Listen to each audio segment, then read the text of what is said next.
Me gusto de presentar al director de pataamarilla.com, politólogo él, Juan de la Puente, que ya está con nosotros. Juan, bienvenido. Buenas noches. Jaime, buenas noches. Bueno, te felicito por la entrevista hoy a Rebeca Dice en Hildebrand en sus 13, muy profunda. Trataremos de hacer un lado B, o si se quiere, un desagregado por ideas.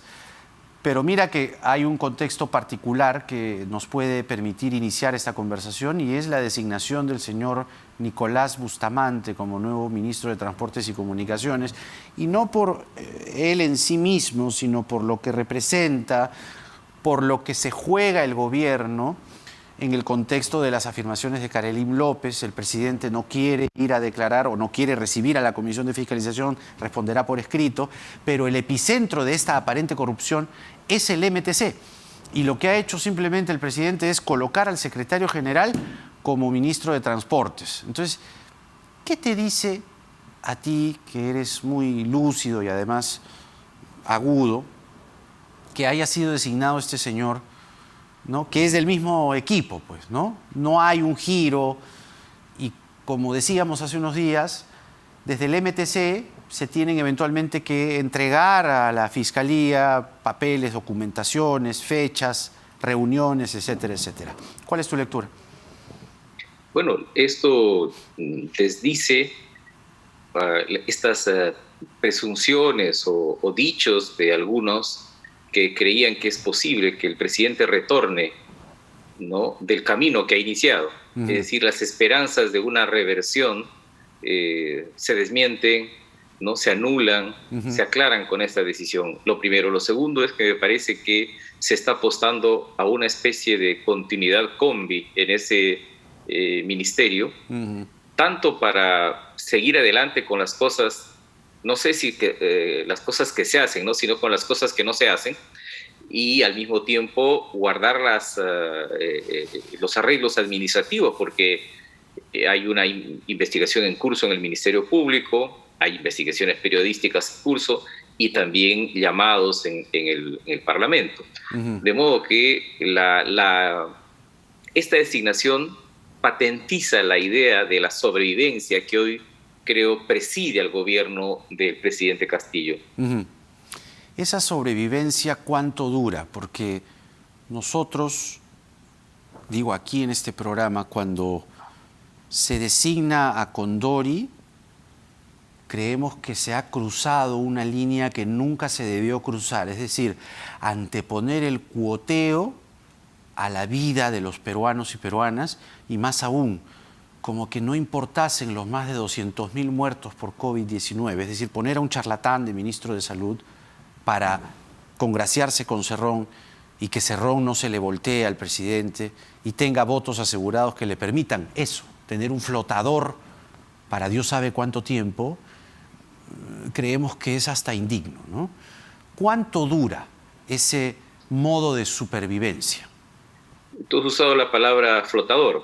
Efectivamente, estamos frente a una sobrevivencia que no se escenifica en un mar embravecido.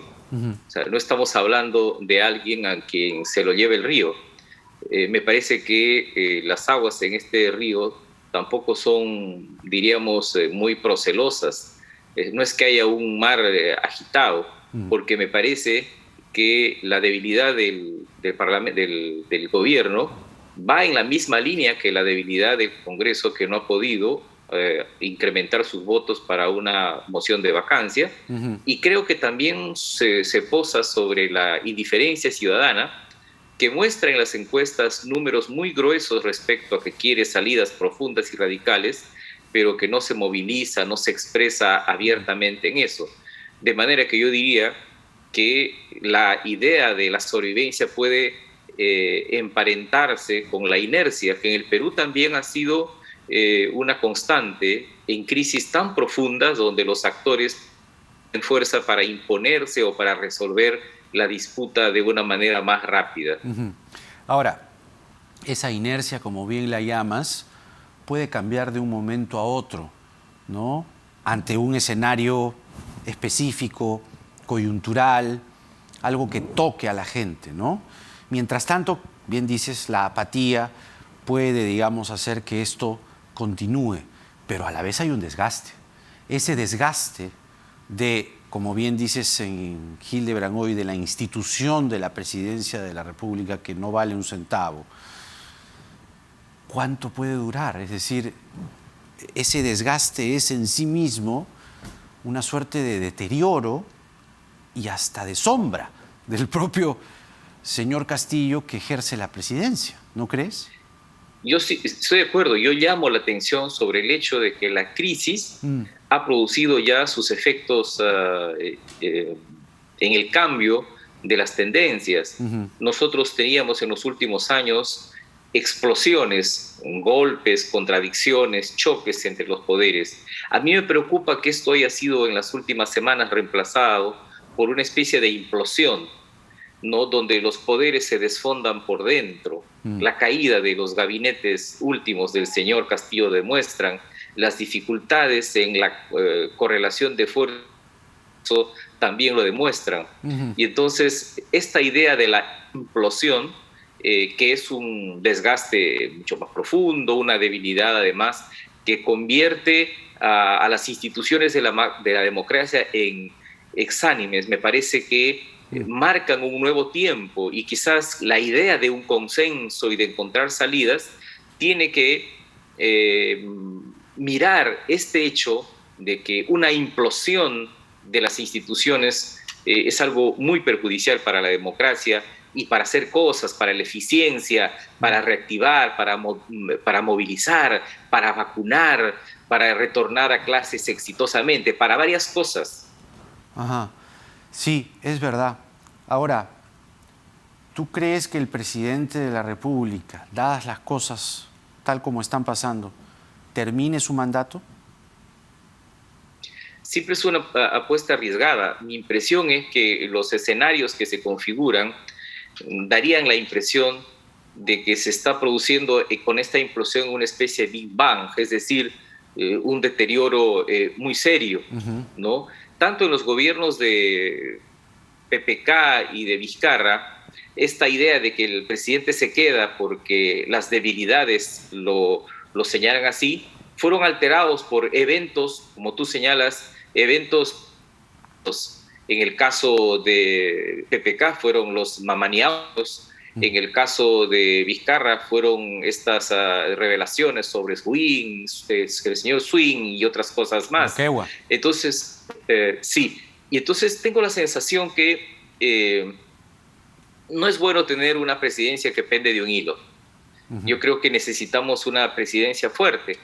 Y desde ese punto de vista, yo creo que la tendencia es hacia encontrar una salida que permita recuperar, fortalecer la gobernabilidad sobre la base de tener una presidencia con un mejor desempeño. Solo que me parece que los actores políticos no están todavía preparados, no solo para las salidas, sino para negociar las salidas, ¿no? Que me parece que es un poco más complejo de las cosas que hoy día se ponen en el papel.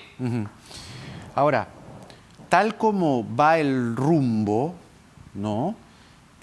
Todo podría indicar que el presidente va o entra a una suerte de desgaste, ¿no? Desgaste diario, continuo, distanciamiento de la gente, declaraciones como las de Karelyn López que lo colocan ensombrecido y además manchado de acusaciones que tendrán evidentemente que convalidarse y refrendarse en una investigación fiscal seria. Así las cosas, lo que tendría que suceder si es que el presidente no da para más es una sucesión.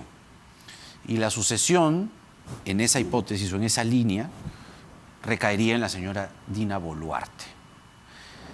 ¿Tú crees que la señora Dina Boluarte asumiría ese reto en el escenario que te estoy planteando? ¿Está ella, digamos, estaría ella en la capacidad de poder completar el quinquenio? ¿Habría consenso con la oposición? ¿Cuál es su lectura, haciendo una suerte de ensayo de futurología? Una posibilidad de una presidencia vía una asociación constitucional como la que señalas dependería de posiciones, de decisiones que adopten dos bancadas en el Parlamento, Alianza para el Progreso y Acción Popular. Sobre esa base se construiría una especie de mayoría numérica y política que le dé sustento a esa presidencia. Por ahora lo que tenemos es una coalición política que el presidente ha armado en el Parlamento, que es la que da paso al gabinete Torres, con la idea de poder conseguir entre 48 y 50 votos para permitir la confianza. Tenemos 35 de Perú Libre, tenemos Perú Democrático, Somos Perú, algunos votos más por allí. Tenemos parlamentarios provincianos de Acción Popular, según todos los datos. Existe un número suficiente que hacen 850 votos. En un momento determinado esta coalición desmoronarse. Si es que de ahí sale Perú Democrático, que es una bancada pragmática, y si sale Somos Perú, mi impresión es que podría darse un espacio de esta magnitud. Lo concreto es que hoy día los sectores radicales del Parlamento que quieren una vacancia numérica de 87 votos no tienen esos votos. A eso me refiero con la idea de la implosión y esta idea de que el Congreso y el gobierno parecen boxeadores que ya han competido 20 asaltos, están muy cansados y se abrazan, y no sé si se abrazan para no caerse o se abrazan porque se necesitan o recuperar fuerzas para seguir peleando, pero la idea de los abrazados exhaustos me parece que grafica mucho el estado hoy día de la crisis, de la implosión de las instituciones. Exactamente, creo que es una descripción brillante la que haces, porque, claro, el abrazo en una lectura epidérmica, ¿no?, o rápida, daría la impresión pues que hubiese existido un acuerdo, ¿no?, o algo así. Pero en realidad ese abrazo descrito por ti parecieran pues Rocky Balboa e Iván Drago, ¿no?, en Rocky 4, ¿no? Están que se caen, ¿no?, se abrazan y ensangrentados y uno se agarra del otro. Pero eso no dura, pues, Juan. O sea, eso tiene un deadline, eso tiene un final. O sea, no pasa eso. Eso no es gobernabilidad. Si no es gobernabilidad y no es, vamos a decirlo, no es un estado de cosas natural lo que ocurre, ¿cómo definirías el momento actual? Yo creo que es de implosión, insisto en el concepto de implosión. Tenemos una crisis con efectos de implosión, tenemos un gobierno que está sostenido en el giro que el presidente ha dado. El señor Castillo sin sombrero ya es otra cosa, hoy día lo hemos visto, además con otro look, se ha quitado un enorme peso al sacarse el sombrero, pesaba mucho, ¿no? Y hoy día está más suelto, lo veo más audaz, más locuaz, un poco más achorado. Y creo que el partido Perú Libre es el partido hoy día que sustenta al presidente. Esos 35 votos en realidad es un 25, un cuarto ¿no?, del Congreso. Y alrededor de eso se construye una especie de defensa épica, pero creo que es una defensa épica que está cuarteada, porque no existe una defensa por los principios del gobierno, es una defensa porque la ultraderecha quiere vacar al presidente, pero ese es un discurso que en la práctica va erosionando mucho, ¿no? Claro, y fue la ultraderecha, ¿no?, la que le quitó el sombrero, la ultraderecha brasilera, para ser exacto, ¿no? Bolsonaro es el que le quita el sombrero, no se lo quitó él, se lo quita Bolsonaro cuando va a verlo al Brasil, y curiosamente a partir de ahí empezó a dejar el sombrero. Actores políticos, ¿tenemos alternativas? Es decir, en este escenario en el que estamos viendo un desgaste muy rápido del presidente de la República, que uno dijera, caramba, no, él está haciendo cosas, pero hay pues no una oposición que no le perdona una. No, no es así. Él solo se está desgastando, él solo se arrincona y se queda con esos 35 votos muy cómodo en una zona de confort que lo hace bajar la angustia, ¿no?, de tener que lidiar con la propia presidencia. ¿Hay actores políticos válidos que puedan ser una alternativa en un eventual recambio? No, porque nosotros tenemos una competencia política imperfecta. En una competencia política perfecta, cuando la aprobación del gobierno cae, sube la aprobación de quienes se oponen a él. Ya eso es lo perfecto. Tanto en regímenes parlamentarios como presidencialistas más sólidos funciona así. Pero no, en esta crisis, en su etapa de implosión, la caída de la aprobación del Ejecutivo arrastra al Legislativo. Y entonces eso es terrible para un Congreso que lo que ha hecho es tratar de diferenciarse. La variante, la variante del virus que tiene el gobierno es muy contagioso. Ese abrazo ha terminado también contagiando. Y para la opinión pública, todos son igual. Y fuera de ese escenario, que es un escenario de élite, arriba, de disputas, no existen o actores válidos. Es más, yo diría que hoy día el Perú no está discutiendo ningún tema de fondo. O sea, la coyuntura está picada de discusiones menudas, chicas, hay una especie de mar de fondo, pero que no sale. Y entonces, digamos, a mí me cuesta, digamos, reconocer, es dramático, pero hoy día no creo que haya un actor político, colectivo, individual de envergadura capaz de capitalizar la implosión y plantearle al país un rumbo nuevo. Digamos, si la ultraderecha brasilera, o sea, Bolsonaro, le quitó el sombrero al presidente, en tanto él no reaccione, no cambie de rumbo, no reconduzca sus políticas y mantenga tercamente, ¿no?, obstinadamente este camino que lo está llevando a una situación muy incierta, abismal si acaso. En caso el presidente fracase y este gobierno fracase, ¿será la ultraderecha la que lo reemplace? Digamos. Es decir, porque aquí la izquierda está en juego, mal que bien. No es un gobierno de izquierda, está demostrado. Tampoco es el gobierno comunista que decían en la campaña. No.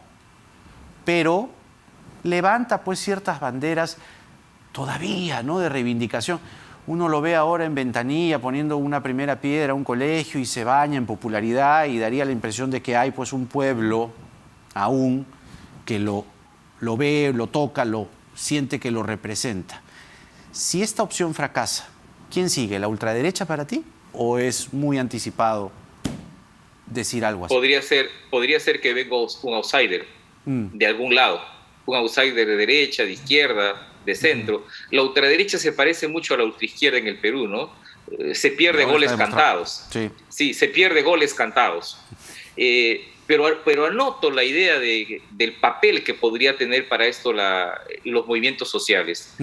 Se deteriora Bolsonaro en Brasil porque existe un PT, pero sobre todo un movimiento social muy amplio de corte progresista. El deterioro de Piñera en Chile tiene a la gente movilizada. El deterioro de Fernández en Argentina tiene a sectores movilizados que además han tenido en las elecciones parlamentarias recientes en Argentina, han tenido éxito.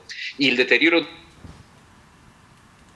tiene también a la sociedad organizada. Este deterioro no tiene al pueblo movilizado. Y probablemente porque un sector de la izquierda todavía sigue ilusionado en que Castillo representa determinadas banderas. Quizás no han visto que Castillo ya no tiene su sombrero. Habría que enseñarle las fotos de Castillo sin sombrero, que implica ya, en términos gráficos, simbólicos, la transformación de su presidencia. ¿Y esa transformación cómo la definirías? O sea, en el espectro político, dices bien, todavía hay gente de izquierda que cree que Castillo puede ser una reivindicación, pero tal como se ven las cosas, no sería así. En el espectro político, ¿qué es Castillo? Yo te digo una cosa, por ejemplo, conservador.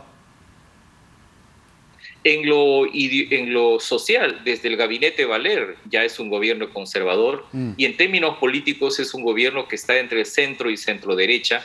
Yo diría que él ha tenido una especie de moderación desordenada o moderación combi, igual, ¿no? O sea, digamos, el sentido combi de las decisiones, el sentido combi que conocemos los peruanos, ¿no?, como informal, irregular, con atajos, sin respeto a las reglas, saltándose la legalidad. Eso es lo que hoy día preside, digamos, la performance del gobierno.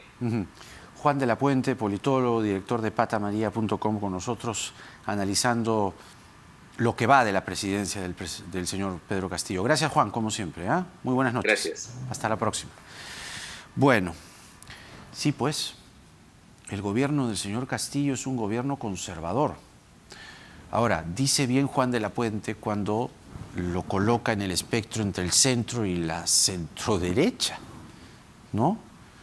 Curioso además que sea la ultraderecha la que lo quiere vacar, ¿no? Se está convocando incluso una marcha para el fin de semana, levantando esas banderas, levantando las banderas de la vacancia, que ha sido el sonsonete, digamos, de toda la presidencia del señor Castillo, pero sin alternativas.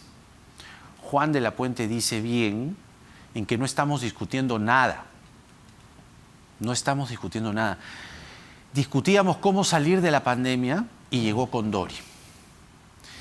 Estábamos hasta hace algunos meses y un poco más esperanzados en que el transporte pueda ser más digno para la gente y llegó Silva.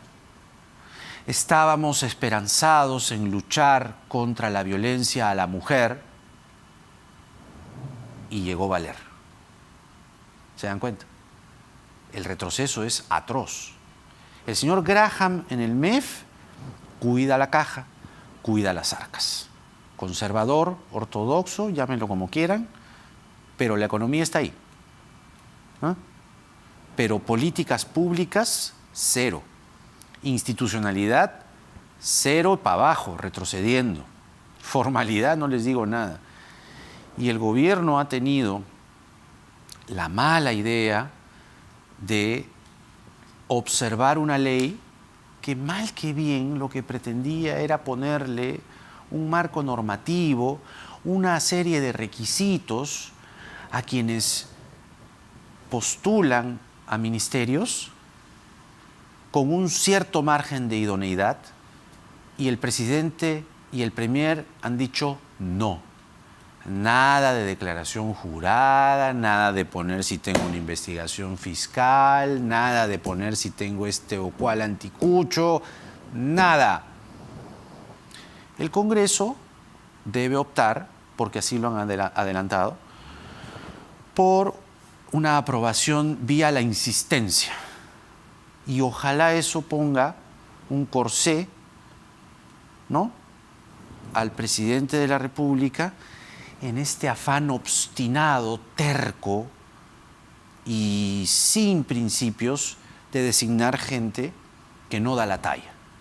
Veremos qué pasa con la censura a Condori. Todo haría indicar que lo van a alargar desde el Congreso, ¿no?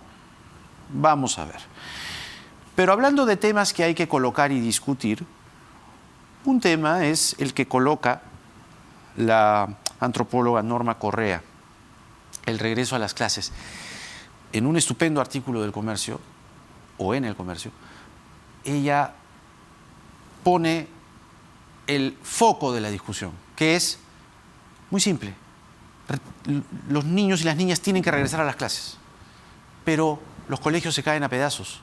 Hay un colegio que se ha visto hoy en San Juan de Miraflores, oiga, parece Ucrania, perdonen, pero escombros, escombros. Y hay colegios particulares que están empezando. Entonces, ¿qué cosa es lo que puede pasar? Las brechas estructurales, hacerse más visibles, ¿no? Y la valla tirarla hacia abajo. Como estos colegios no están, entonces nadie va. Algo así. Regresamos con Norma Correa, porque nada está dicho.